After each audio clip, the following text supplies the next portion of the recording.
The Word of God is alive and powerful, sharper than any two-edged sword, piercing even to the dividing asunder of soul and spirit, and of the joints and marrow, and is a critic of thoughts and intents of the heart. All Scripture is God-breathed, and is profitable for doctrine, for reproof, for correction, for instruction in righteousness, that the man of God may be mature, thoroughly equipped unto all good works. Study to show thyself approved unto God, a workman that needeth not to be ashamed, rightly dividing the word of truth. Before we study God's word, sa ito ng ginaingon, we need to be cleansed of our sins. Kinahanglan atong limpyuhan ang atong tanlag, ang atong kalag, sa dili pa kita mo tuki, magahisgot sa pulong sa Dios, pinagi sa paggamit sa prinsipyo sa 1 Juan 1:9 nga gitawag nato karon og rebound technique, rebound pauntol gikan sa gawas paingon sa balik sa sod sa plano sa Dios. That is the recovery technique. Recover, mabalik na usab ka ngadto sa gahom sa Dios. In fact, gawas ni ana, we will never be able to be filled with the Holy Spirit. So, ang filling of the Holy Spirit, pagpuno sa Espiritu Santo, pinagi lamang sa paglimpyo sa itong kaugalingon. Ang pulong sa Diyos sa 1 John 1:9 says, if we confess our sins, God is faithful and just to forgive us our sins and to cleanse us from all unrighteousness. Hence, og dili kita punan sa Espiritu Santo, we will never be able to understand the Word of God. Kini mga tawhanon lamang ang imong pagsabot. The Holy Spirit cannot empower us kung dili kita punan sa Espiritu Santo. Ngano, tungod kay siya, He is the author of the Word of God, our only teacher, our mentor. Therefore, atong hinganlan, atong ikumpisal, homologeo sa pulong Greek, o kini nagpasabot sa in English og to name, to cite, to enumerate, to admit, to acknowledge our sins. Tingali ka ng mga sa una-una, sa dila, o sa nga makita. So, human nimo buhata ang pagkumpisal sa imong mga we will be filled by God, the Holy Spirit, diha, and that's the moment we are ready to study and learn the Word of God. So we are then ready to assimilate God's Word, which we call otherwise as Bible doctrine, the mind of Christ, matud pa ka na sa 1 Corinto 2:16, or divine viewpoint. Karon, sa pila ka gutlo, mag-aampo kita.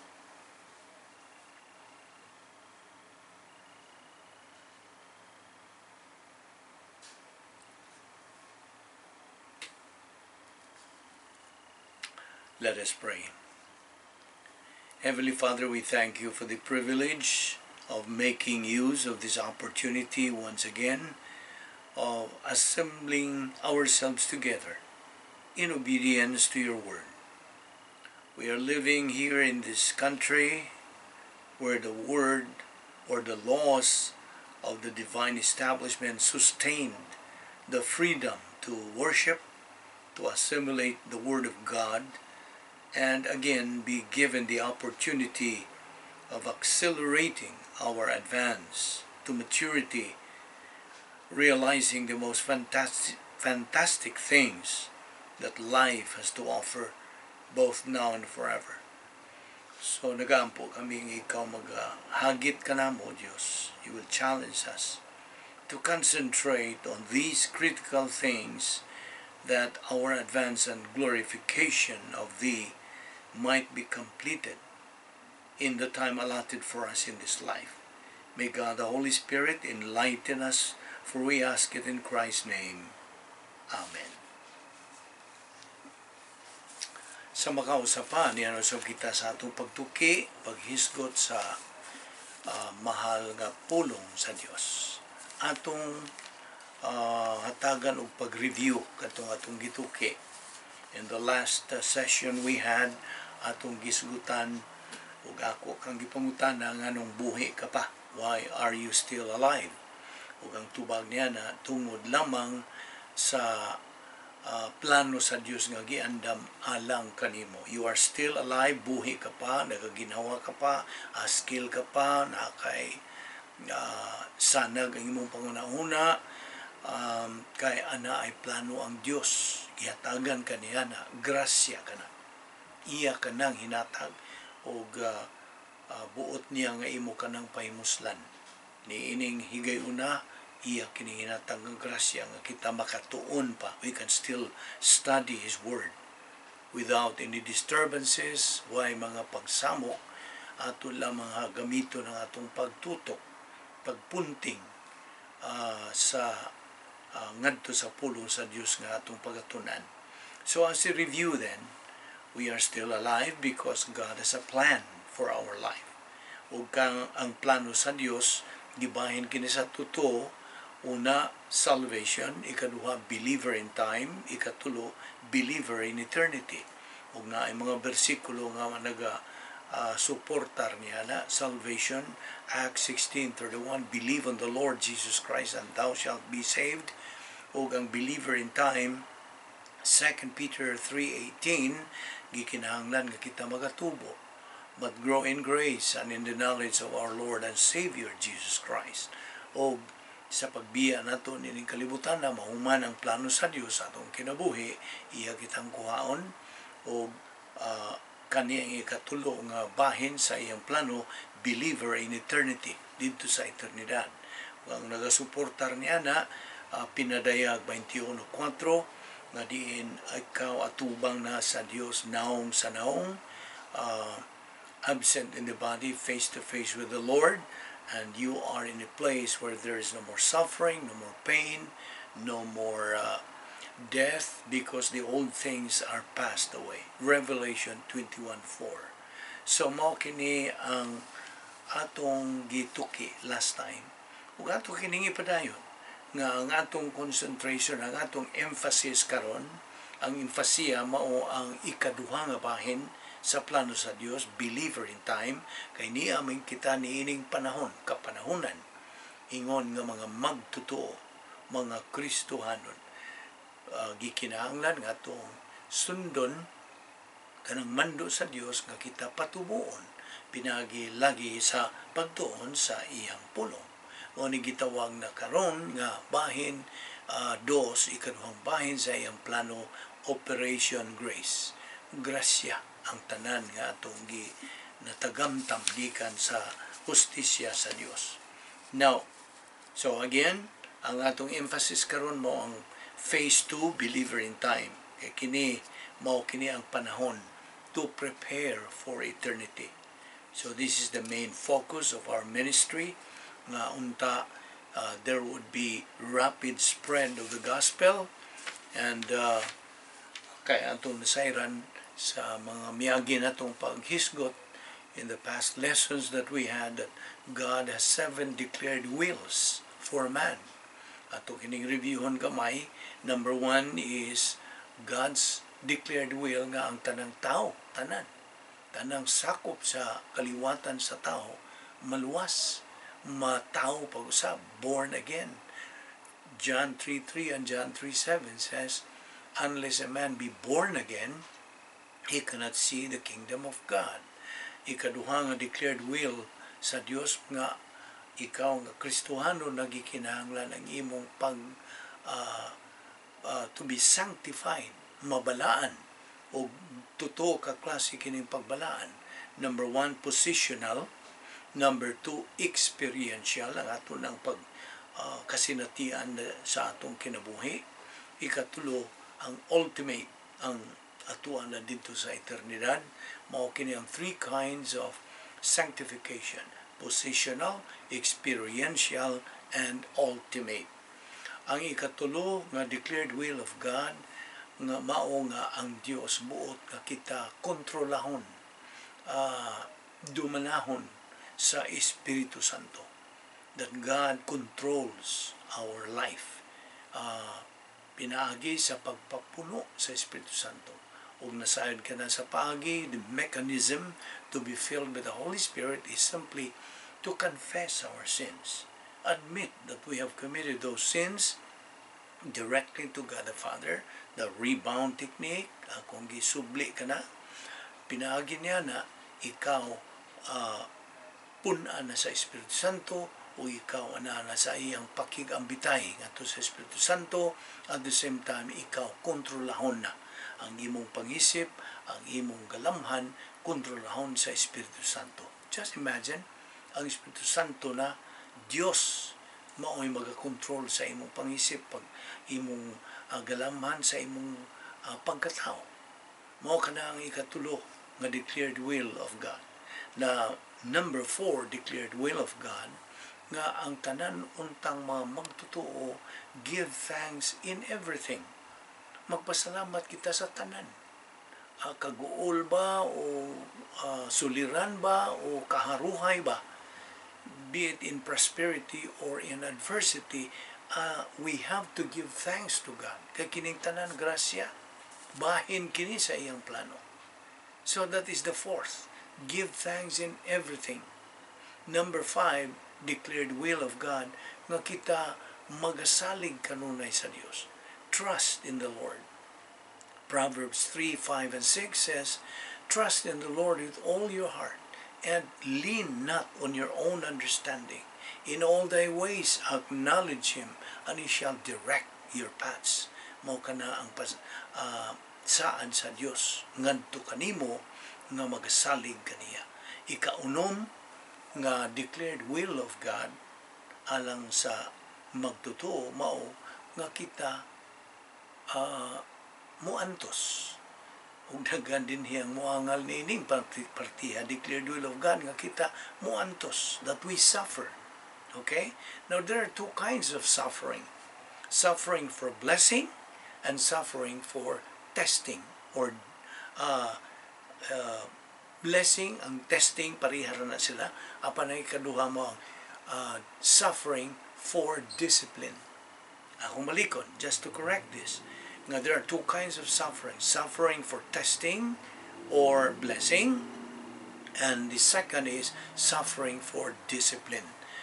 Ang testing, pag suway kanimo, unsa kaligo ng imong pagtuo, pagsalig sa Dios. Hatagan tingali kag mga kabugat, apan buot ang Dios nga ikaw sugakod niya na, kaya ang iyang pulong mao nga, my grace is sufficient for thee. Suma sa iyang gisulti ni Pablo, Apostle Paul, nga nagampo si Apostle Paul nga unta tangtangon katong iyang thorn of the flesh, apan ang Dios mingon, Paul, my grace is sufficient for thee. So maupod ka na, kanimo nga magtotoo nga nagatubo sa pulong sa Dios, at agan kita sa mga pagsuway to test. Mao na ikaduha, primero nga klase nga suffering. Ang ikaduha, mao ang suffering for discipline. Ikinahanglan nga kita disiplinahon, pantunon sa Dios sa panahon nga kita may simang. Like the prodigal son, gusto siya nga mangayo siya sa iyang kabilin, ikan siya nga amahan, aron iyang bagdoy-bagdoy o iyang gastohon, squander his iyang mga kabilin. Kunyan siya natabo, nahibaw ka na sa istorya niya sa Biblia nga siya nagaantos na, human siya nagpahimos, nagaantos na noon siya o nakaamgo siya nga dito sa amo, dili man ni ingon nga akong gidangatan, karon nagkaon na lang ko saw sa mga baboy. Kunya adto sa amo na tanan nga hingpit ang tanan mga provision dito. O ako nag-usab na sa kaugalingon, mubalik ko sa akong amahan. Mao ka ng istorya niya na that we have to be disciplined sa panahon nga kita may simang sa laing dalan. Busa, mao ka na ang ikaunom nga declared will of God. Ang ikapito, mao ang declared will sa Dios nga ang mga magtotoo will be productive. Unsay buot pasabot nga kita mabungahon unsaon. Now, by the way, there are two kinds of productions. the human production or human good o ang divine production o maayo nga iya sa Dios, divine good or divine production. Now, unsa man ning human good? Human good as defined in English, anything and everything a believer does outside sa plano sa Dios, mao kana human good. Dili madawat ka na sa Dios bisag unsa ka maayo sa tubangan sa tao. God only accepts what is His. Busa ang ikaduha nga matang sa good, maong divine good. Diyos nun nga good, Diyos nun nga maayo. O kini pinasikan nga buhat sa pulong sa Diyos. Imong gamito ng pulong sa Diyos sa pagbuhat niya na. O ikaw limpyo sa imong kalag, wala kay mga salang gihambin, kay mo kana ang paagi nga mahimaya ang Dios pinagi sa imong pagbuhat ug maayo nga iyaha ka na sa Dios. These are the 7 declared wills of God nga atong pag-hisgutan pa as we go along. Now as a believer, gikinahanglan nga ikaw magapantay na sa imong pagkinabuhi o kita gidasig lagi sa Dios pagpadayon sa pagpakaon sa atong kalag pinaagi sa pagtuon siyang balaang pulong o dili lamang kay once a week or 3 times a month, kundi daily, on a daily basis. Nga naman, tungod kay kita mo kaon pod og luto on a daily basis. So ay kunog kaon sa usalang kabeses sa usa ka semana. Try to eat just once in a week. Let's see what's going to happen sa imong lawas. Maupod ka na ang kalang. Gikinahanglan nga itong padayon nga pagpakaon niini. Kaya ang kalanon sa kalang sa magtotoo maura ang pulo sa Dios. Matthew 4:4, man does not live by bread alone, but by every word that proceedeth from the mouth of God. Now, mangutana ko nimo, what's the purpose of food? Unsa man? To give us energy, di ba? The food must be eaten, kanon, chewed up, then swallowed. Kinahanglan, kanon, ibutang sa itong baba, kanya human yan na atong usapon, hindi man mahimong imong tunlon lang dayon o dili usapon. So imong usapon, mao kani ang process. Kini design po din sa Dios. We eat, and then we chew, and then we swallow. Atong gamito ng atong pagtuon. Unsa man ang isyu nini sa pagbuhat nimo niya na, di ba? The big V yapon? The big V means volition, free will. Mahimog, okay, mukaon ko nini. Humani mo kana, na nasa imong baba, mautan na gihapon imong volition, imong free will, ako baka ning usapon. See? Na humani mo usapa, tingali, mulihok na po ng imong free will, ako baka ning tunlon. You see? Now, okay, the food, ang kalanon, once swallowed, goes down to your stomach, then what occurs? Unsay metabo? Metabolization occurs. Nga ma-metabolize ang imong gikaon. Kato imong gikaon nga isda, karne, unsa pa diha mga utanon, katong tanan mausa, ma-metabolize mo na giingon o grind na diha sa imong tiyan. Na ang pangutana, kinsa may gabuhat niya na ikaw? Dili ra ba? Ang Dios may nagalihok niyanto. It's all grace. Grasya gyud tanan ang nagalihok sa imong kinabuhi. We do not deserve it. We do not earn it. We do not work for it. Therefore, food, metabolized food, is the food that gives us energy to our body. Mo ni magahatag na karon sa imong kusog, kalig-on, kalagsik sa imong lawas. Let's remember here that before we ate the food, wa pa natukan na, put the food in our mouth, we used our volition, free will, to swallow it. Question. Pangutana na po. Who prepared the food that is served on the table? Kinsa man? Dili ba ang cook, ang tigluto?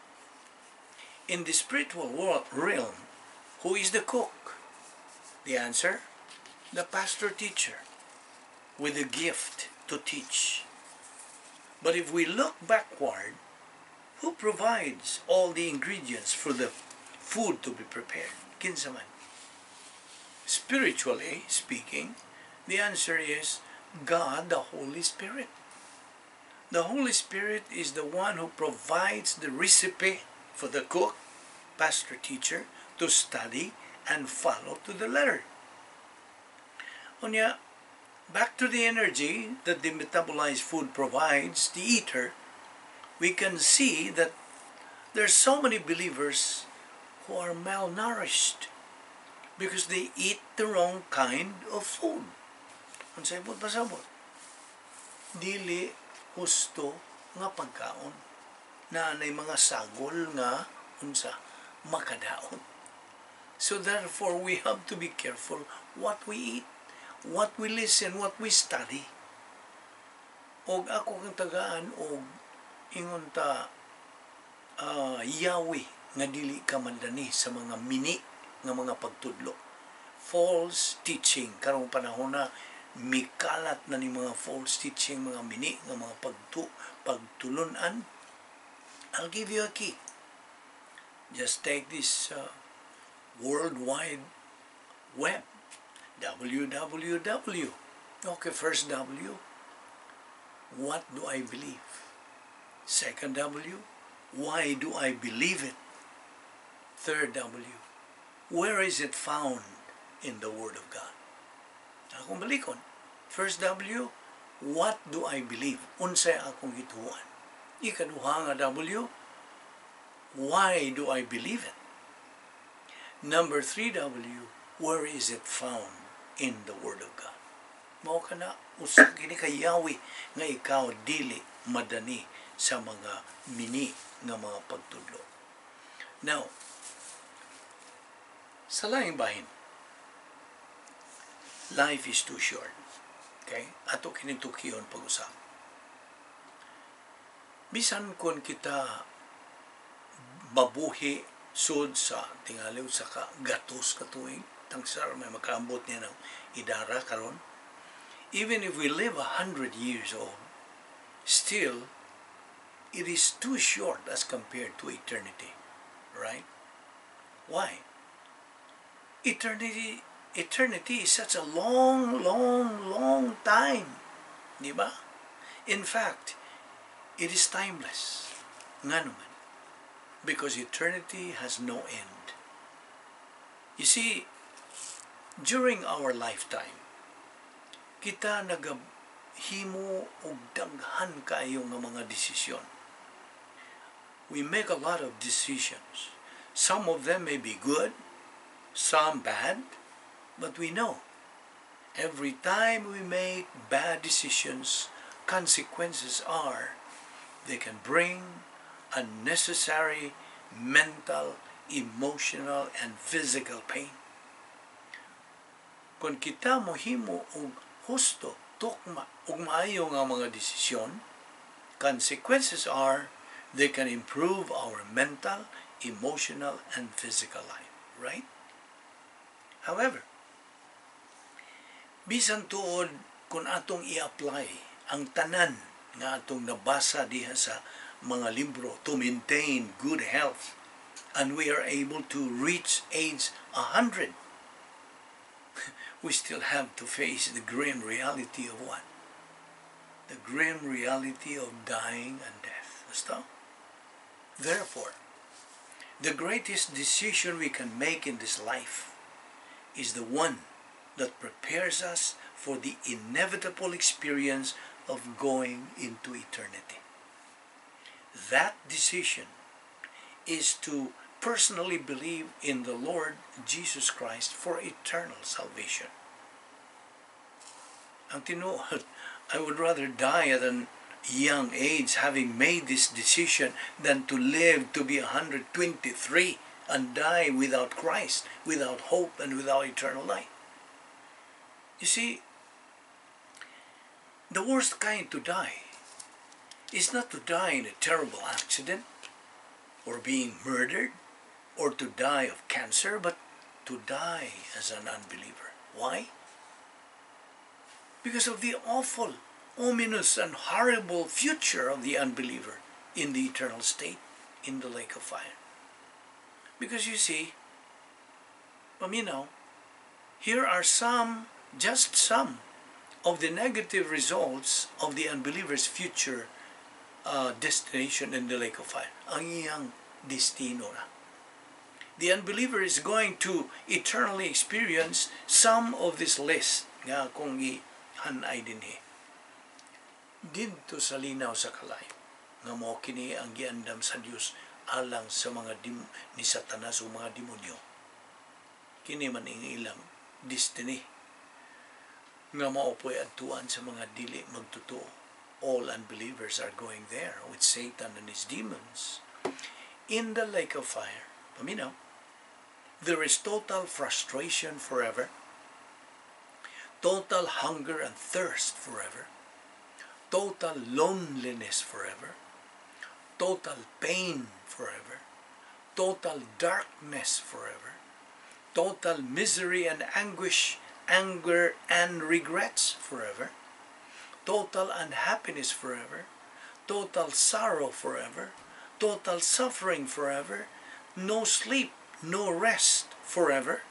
Worst of all, there is no more escape from that horrible condition forever. In short, an unbeliever has reached his PNR, the point of no return. Ang atong Ginoong Kristo mismo nagasulti ngadto kang Judas nga dili magtotoo, Judas Iscariote. Better for this man never to have been born. Mao kana iyang gisulti. Ug mao po kini iyang isulti ngadto sa tanang mga dili magtotoo, all unbelievers. Mao ni isulti ni Ginoong Kristo ngadto kanila. Better for them never to have been born. And we have to consider also Matthew 7:13-14, unsay gisulti diha. Verse 13, wide and easy is the gate that leads to destruction, and many are entering into it. But the road is narrow and the way is hard that leads to life, eternal life. Only few find it. Pangutana, where do you belong to this two gates? Wide and easy gate, or the narrow and hard way nga adto na sa langit, adto sa kinabuhing dayon? Wide and easy gate, nga adto kini sa linaw sa kalayo. Pili. You have a free will to use. Maura ka na ang imong buhaton, higala. So can you afford to miss God's perfect way to avoid all those terribly awful and ominous future in the lake of fire? Makaako ka ba? Remember, God's way is perfect. Ang iyang paagi, hingpit, way kulang. God's way is simple, orderly, and perfectly organized. Why? Because He is a God of order and a God of truth. That is why. There's absolutely no one like Him. No one. Understand that early in life. Also remember this point of doctrine. God's Word in Hebrews 9:27 says, it is appointed unto man once to die, and after this, the judgment. And Romans 8:1 also says, there is therefore now no condemnation to them which are in Christ Jesus. Dinhi kita kutob sa itong pagtuki nining bahina o ato kani ipadayon. Gidapit ka, may ikaw magasunod nini, aron imo matuhog yun ang tanan nga unod nining atong gipangiskutan. Ato karong iduko ang atong mga ulo ug atong piyongon ang atong mga mata. Ato karong ipahinungod kining pipila ka mga gutlo niadtong aniya dinhi sa atong pagsimba nga ikaw naminaw nini kinsa wa pa kanila sa ilang kinabuhi si Ginoong Kristo ug nga wa pa sila'y paglaom, wa pa sila'y kinabuhing dayon. Tingali, wa ka pa makahimo niya ng labing bililhong desisyon sa tanang desisyon. Si Ginoong Kristo higala, midawat sa matagsa didto sa iyang lawas, samtang gilansang o nagabitay siya didto sa krus. Iyang gidawat ang tanantang mga sa, lakip na ang mga sa nga ato pang pagabuhaton, 1 Pedro 2:24. Si Ginoong Kristo mao'y mipuli sa atong dapit. Gihukman siya sa Dios nga Amahan tungod kay napuno man siya sa atong mga sa. Ang tinuod ra gyud kita unta ang ilansang sa krus tungod sa atong mga kasalanan. Siya mao'y gihimo nga sa kinsa way labot sa tungod kanato. Aron lamang nga kita mamahimong pagkamatarong sa Dios diha kaniya ang imong pagtaga-digala maoy iyang giagan mo'y magadeterminar kini sa imong dayon nga kaugmaon. Apan ang imong kabubuton mo'y giagan kun dawaton mo si Ginoong Kristo ingon nga imong Dios ug manluluwas, ikaw hatagan og kinabuhing dayon ug maluwas ka. Apan kung imo siyang isalikway, ingon nga Dios ug manluluwas, maimo ang dayon nga paghukom. Judgment. Imo ang pagpili karon higala. Matod pa sa Juan 3:36, he who believes in the Son has life. He who does not believe in the Son does not have life, but the wrath of God abides on him. Therefore, believe on the Lord Jesus Christ, and thou shalt be saved. Magampo kita.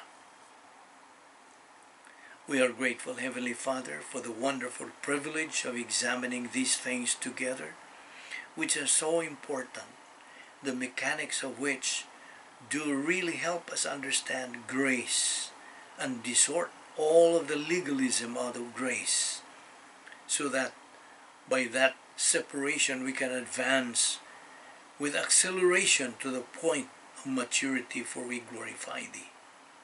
May God, the Holy Spirit, then challenge us, maghahagit ka namo, O Diyos, and to persist in our study, adlaw-adlaw sa among pagtuon sa imong mga pulong, mao lamang kinimpagi nga imong gitudlo ka namo, nga kami makakabot sa among tumong nga mao ang espirituhanong pagkahamtong.